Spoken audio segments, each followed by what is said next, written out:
masasabi mo sa outing natin? Masaya ka pa? Oo, masaya. Nabusog ka pa? Nabusog ako ngayon. Oo nga, pansin ko na mula ang hasang mo ngayon. Kumusta naman doon natin? Ang walang kasawa-sawa sa tuyo, sa daing, sa dulong, at kung anek-anek pa. Hi! Namantikaan ang mga labi mo sa outing na to. Ano masasabi mo? Ay, naku, masarap po. Okay, anong pinakamasarap na pagkain ang nakain mo sa outing na hindi mo nakakain sa pang-araw-araw na pamumuhay mo? Masarap na po sa akin yung sap-sap na daing. Ay, wala tayong kinain na gano'n pang mayaman ng mga kinain Baka natin. sa kabila ako, nakikain po ako sa kabila. Ayan. Hi, kamusta naman dyan? Nabusog ka ba? Yeah. Medyo tumaba ka ng konti. Ganon. Pag alis mo, medyo payat ka dyan.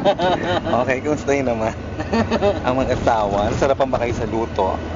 Nakapahinga ba kayo ng maayos? Okay. Iligtas kayo sa Middle East. Nawala. Hi, yung ating mga malnourished.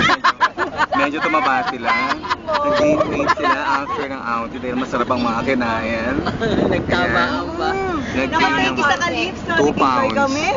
2 pounds ang ginain. Bago siya umalis ang Calypso, mukha siyang tibihin. Ngayon, bakit TV na talaga siya? Ito naman ang ating payatas. Joke lang. Hi, Sir Ben. Hi. Na-stress ba kayo? Tingin dito. Dapat na-relax kayo, hindi kayo Tingin ng na-stress. konti. Ayan. Kumusta naman pandudurog sa inyo ni Sir Alfred? Okay lang, comment niya kanina. Balita ko dinurog kayo eh, hindi ko naabutan. Hindi ako dinuro. Okay. Kami na yan. May sinabi daw, pakishare naman sa amin, naramdaman. May kurot ba sa puso or something? Okay. Mas na matulog na kayo.